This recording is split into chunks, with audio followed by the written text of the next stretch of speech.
नमस्कार, crime petrol में आपका स्वागत है। बात करेंगे उत्तराखंड की राजधानी देहरादून की। देहरादून यूँ तो बहुत सी चीज़ों को लेकर फेमस है, चाहे वो यहाँ का टूरिज्म हो, यहाँ के मंदिर हो, चाहे यहाँ की पढ़ाई लिखाई। देहरादून हमेशा से ही आकर्षण का केंद्र रहा है। लेकिन क्या आप जानते हैं कि स्कंद पुराण में ये भी मान्यता लिखी गई है, ये भी चीज़ें लिखी गई हैं कि भगवान हनुमान जो हैं उनका भी जन्म स्थान यही है। जो आप मेरे पीछे ये जगह देख रहे हैं, जो मेरे पीछे ये मंदिर है, इसको स्कंद पुराण में भगवान हनुमान का जन्म स्थान भी बताया गया है। कहते हैं कि जो हनुमान जी की माता थी अंजना माता, उनका निवास स्थान यही था, उनका जन्म स्थान भी यही था। इस मंदिर को गौतम कुंड के नाम से भी जानते हैं, क्योंकि कहते हैं जो महर्षि गौतम थे वो यहाँ पर घोर तपस्या करते थे, और जो स्वर्ग की बेटी गंगा, जो स्वर्ग की बेटी गंगा थी, वो भी यहीं पर पहली बार प्रकट हुई थी, जिस वजह से इस स्थान को गौतम कुंड भी कहा जाता है।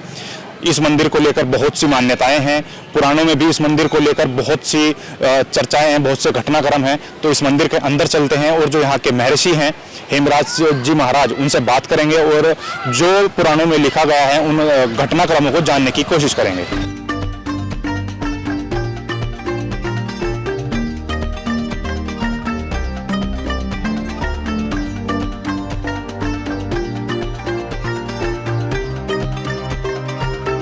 जैसे ही हम मंदिर के अंदर आए तो हमें जो यहाँ के महाराज जी हैं उन्होंने बताया कि ऊपर आप जाइए, आपको अंजना माता का मंदिर दिखाई देगा।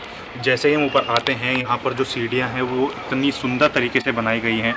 सीढ़ियों के बराबर में शिवलिंग लगाए गए हैं बहुत तरह तरह के। और जैसे ही हम ऊपर आते हैं तो हमें एक बहुत अद्भुत नज़ारा देखने को मिलता है। वो आप ये देखिए कि कैसे अंजना माता हैं वो हनुमान जी को अपनी गोद में लिए हुए हैं। ये इतना मनमोह करने वाला दृश्य था कि हम इसको शब्दों में बयान नहीं कर सकते।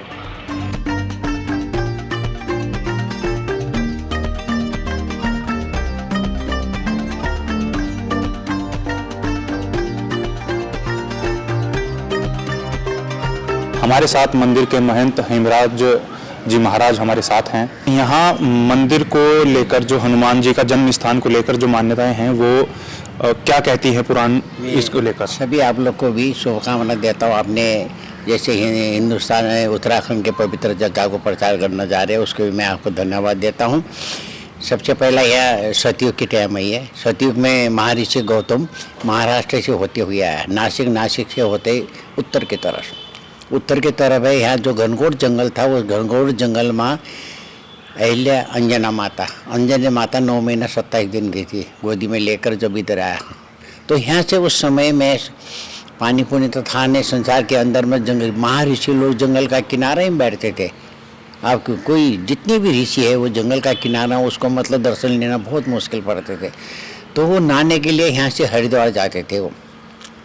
तो एक समय ऐसा था कि इंद्र राजा था उस समय में, सतयुग में। इंद्र राजा ने कहा कि मेरे तो लोग में कौन कौन सुंदर है। चंद्रमा ने कहा, सूर्य देवता ने कहा मुझे तो कोई पता नहीं, मैं सुबह निकलता हूँ, शाम को मैं सब काम में लग जाए, मुझे पता नहीं। तो उसने कहा मैं राजा और चंद्रमा को पूछा, तुम सब सोए, तुम्हें सब पता है, आपको बताइए, मैं राजा का वचन को मानो। उसने कहा गौतम ऋषि की घरवाली है। गौतम ऋषि की घरवाली है तो महासुंदर भी है, लेकिन वो शक्तिमान भी है। तो उसने कहा कैसा दिखाई जाएगा।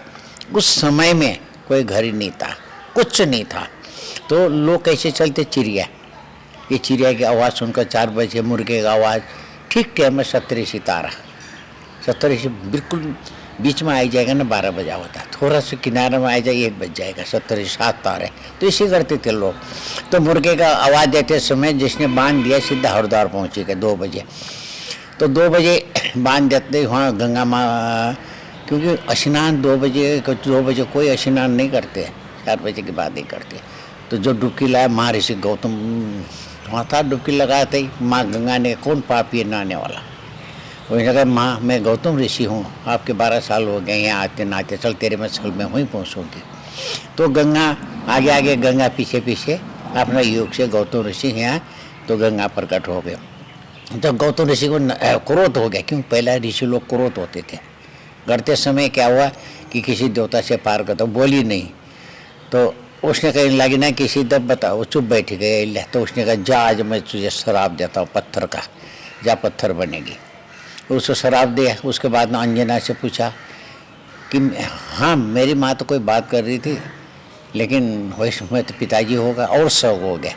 तो उसने कहा, क्रोध हो गया ऋषि, उसको कहा जा पत्थर का सा, स्वामी मैंने कुछ नहीं करा, जो देवता आया था देखने के लिए, पति है तो अंदर आओ न तेरे कुष्टि कर हो गया। वो नीचे गिरी गया था इंद्र। गिरने के बाद हाहाकार हो गया इंद्र उसमें। उसके बाद में गौतम ऋषि ने उसको श्राप दिया। मैं श्राप देने की बात उसने कहा, हे स्वामी मुझे सारी कैसे मैंने कुछ नहीं करा। उसने कहा जा सतयुग द्वापर हटाकर ही से मैं तीर्थाटन चालू कर रहा हूँ। इसी जगह से तीर्थाटन चालू हुआ था।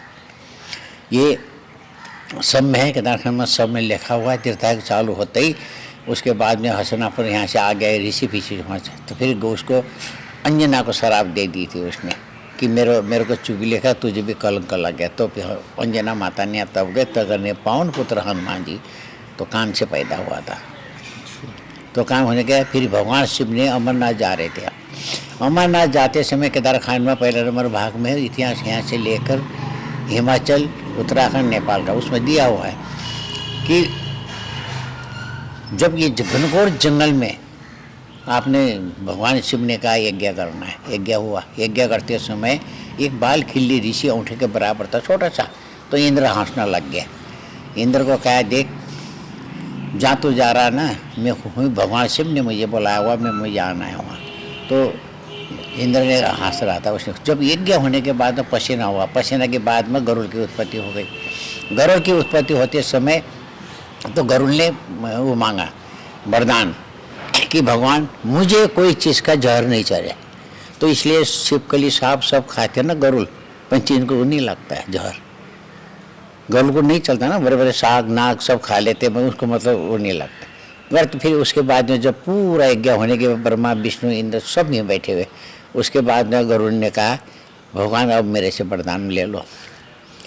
उसने कहा सब शिव जी को तो पता था, शिव जी को ये तो पता चली गया। तो आज से विष्णु का बाण बनेगा, ठीक है, विष्णु का बाण मैं बन जाऊंगा। उसने कहा। तो उसके बाद में जो कलश बना, अमृत कलश केदारखंड में 129 पर है। तो वो कलश बनने से गरुड़ को कहा भगवान शिव ने इसे वहाँ पर हिमालय पहुँचाना है। तो यहीं से ये अमृत कलश बनी गया, इसको हिमालय पहुँचाओ। तो यहीं से अमृत लेकर हिमालय पहुँचाया।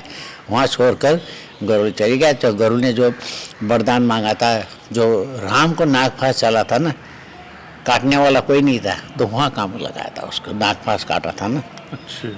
तो हिस्ट्री है, मतलब जैसे ये गंगा है और माघ मास में जैसे हरिद्वार गाय जी काशी से भी ज़्यादा माँ, हे राजन, उसने राक्षस ने कही कि मैं स्वर्ग जाना है, मुझे तो जाने का कोई रास्ता नहीं है। तो माता ने कही जा, उस गंगा है पश्चिम वाणी गंगा।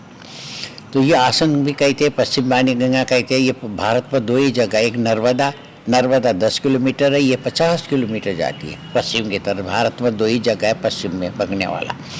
उसके बाद तो करने लगी उस गंगा की जाकर 3 दिन वहाँ तब कर, 3 दिन के बाद में तुझे फल मिलेगा, तुझे स्वर्ग जाने का रास्ता मिलेगा। तब उसने कहा, कंचन माल ने कहा, हे माँ मुझे धन्य हो, तुमने उस जगह से मुझे स्वर्ग देना पड़ा। ऐसी जगह पश्चिम वाणी गंगा है, हजारों ये पवित्र जगह है, जिसको दर्शन करने से मरते ही पाप पुण्य खत्म हो जाता है। तो ये स्थान वो स्थान है, भगवान शिव ने यज्ञ करा हुआ है। तो द्रोणाचार्य का ससुराली भी यही है। अच्छा। द्रोणाचार्य ने यहीं से कीर्ति नाम की लड़की को शादी करने के बाद में अशोकथामा पैदा हुआ था। अशोकथामा का ननियाल भी यही है। अच्छा। तो हनुमान जी का जो जन्म हुआ था 6:20 में सुबह। तो चेक का ये नवरात्र में आता नहीं है, 6:20 में होता है। उसमें रामायण में भी लिखा हुआ है चंद्रबन में हनुमान का जन्म है, चंद्रबन में रामायण में भी है। तो ये पहला ये चंद्रबनी बाद में बना, ये पहला चंद्रबन था। तो आपने सुना कैसे महाराज जी ने यहाँ के जितने भी इस मंदिर को लेकर, इस स्थान को लेकर जितने भी घटनाक्रम थे वो हमें बताए। हनुमान जी का जन्म स्थान, भगवान शिव हैं, उनका यज्ञ, गरुड़ को लेकर जो भी मान्यताएं थी, जो भी कहानियां थी, वो सब महाराज जी ने हमें बताया। कहते हैं कि जो भी व्यक्ति 1.25 महीने तक इसका जल भगवान शिव की जो शिवलिंग है, अगर उस पर 1.25 महीने तक चढ़ाता है तो उसके सारे दुख दर्द दूर होते हैं और उसकी सभी मनोकामनाएं पूर्ण होती हैं।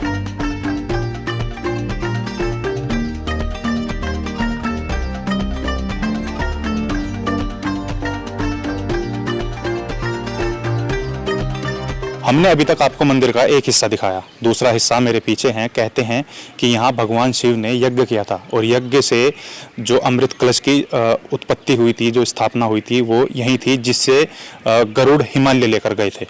आइए अंदर चलते हैं, आपको यहाँ पर भगवान शिव की जो शिवलिंग स्थापित है उनको दिखाते हैं, जो नंदी हैं उनको दिखाते हैं।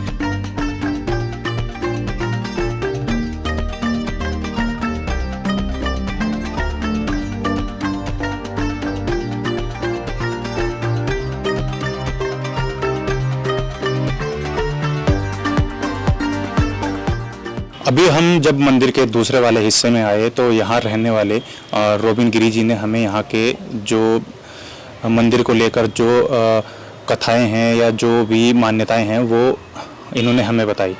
हम कोशिश करेंगे, इनसे जानेंगे कि और क्या क्या पौराणिक मान्यताएं हैं जो इस मंदिर से जुड़ी हुई हैं। सर बहुत बहुत स्वागत है आपका हमारे चैनल में। जो शिवलिंग है ये, इसको लेकर ये भी कहा जाता है कि ये जो है ये पहले से ही इसकी उत्पत्ति है, ये यहाँ पर स्थापित नहीं किया गया है, ये नेचुरल है। हाँ जी, ये आपने सही बोला है, क्योंकि हमें खुद ही हमारी पीढ़ी को छः अब सातवीं पीढ़ी चढ़ रही है। जो पहले जो हमारे गुरु थे उन्होंने भी देखा हुआ, ये जो शिवलिंग जो आप देख रहे हो अंदर, वो कुदरती निकला हुआ है। यहाँ पहले पांडव आके बैठे थे, तो पांडव ने जब देखा कुदरती ये शिवलिंग निकला हुआ है, तो उन्होंने क्या करा, भोलेनाथ जी और पार्वती जी, गणेश जी और गंगा मैया, इनकी उन्होंने अपने हाथ से इन्होंने अपनी मूर्तियाँ इन्होंने खुद ही बनाई है। ये हमने नहीं बनाई कि आप चाहे इसको चेक भी करा सकते हैं। और इसमें यह मान्यता है कि यहाँ पे सावन का जो महीना आता है, जो ये आपका जून जुलाई में आता है, जो नाग पंचमी का उसी दिन में आता है, तो उसमें नाग नयन का जोड़ा यहाँ पे आते हैं। यहाँ पे काफ़ी लोगों को भी हमने सबूत भी दिखाया है, हमने कैमरा भी लगाया और हमने दिखाया भी, कभी शिवलिंग की परिक्रमा करते हुए और कभी घंटी बजाते हुए मेरी दादियों ने दादाओं ने भी देखा हुआ है।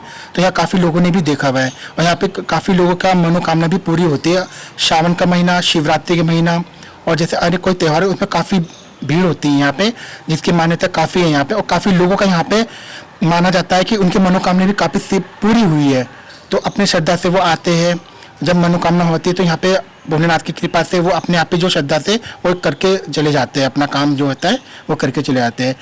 और जो पहले यहाँ पे जो बैठे थे हमारे जो ऋषि जी थे, उनके बाद हमारे आए यहाँ पे सबसे पहले देवीनाथ गिरी है। उनकी भी हमारे 4 मंदिर है देहरादून के अंदर, हमारे 4 मंदिर है। एक है शिव काली का मंदिर, एक है यहाँ पर गौतम कुंड चंद्रबनी, एक है प्राचीन चंद्रेश्वर महादेव मंदिर और एक है हमारा आपका देवीनाथ गिरी। ये हमारे 4 मंदिर है, उसकी देख रहे हम गिरी परिवार ही लोग ही कर रहे हैं।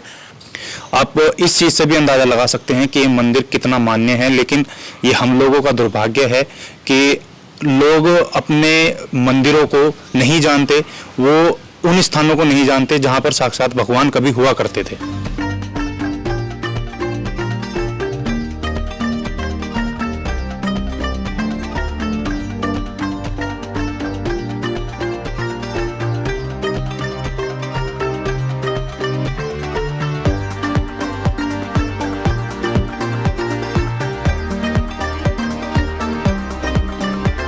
तो हरियाली और पहाड़ियों के बीच स्थित ये मंदिर कितना भव्य है, कितना सुंदर है, हमने ये आपको दिखाने की कोशिश की।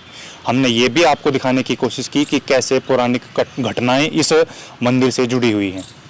अभी हम एक बार फिर से कोशिश करेंगे सावन के महीने में यहाँ आने की। जैसे रोबिन गिरी जी ने हमको बताया कि कैसे सावन के महीने में नाग नागिन का जोड़ा यहाँ पर आता है, शिवलिंग के दर्शन करता है और कभी कभी बताते हैं कि ये इनके जो चरणों पे घंटी भी बजाते हैं। कोशिश करेंगे हम सावन के महीने में यहाँ फिर से आएँ और ये भव्य नज़ारा आपको दिखाएं। हमारी कोशिश यही रही कि हम आपको कैसे इस पूरे तमाम जो यहाँ इस मंदिर से जुड़ा घटनाक्रम है या इस मंदिर की जितनी भी पौराणिक घटनाएं हैं हम वो आप तक पहुँचाएँ। आपको ये हमारी कोशिश कैसी लगी कमेंट में ज़रूर बताइएगा और तमाम छोटी बड़ी खबरों की जानकारी के लिए देखते रहिए क्राइम पेट्रोल।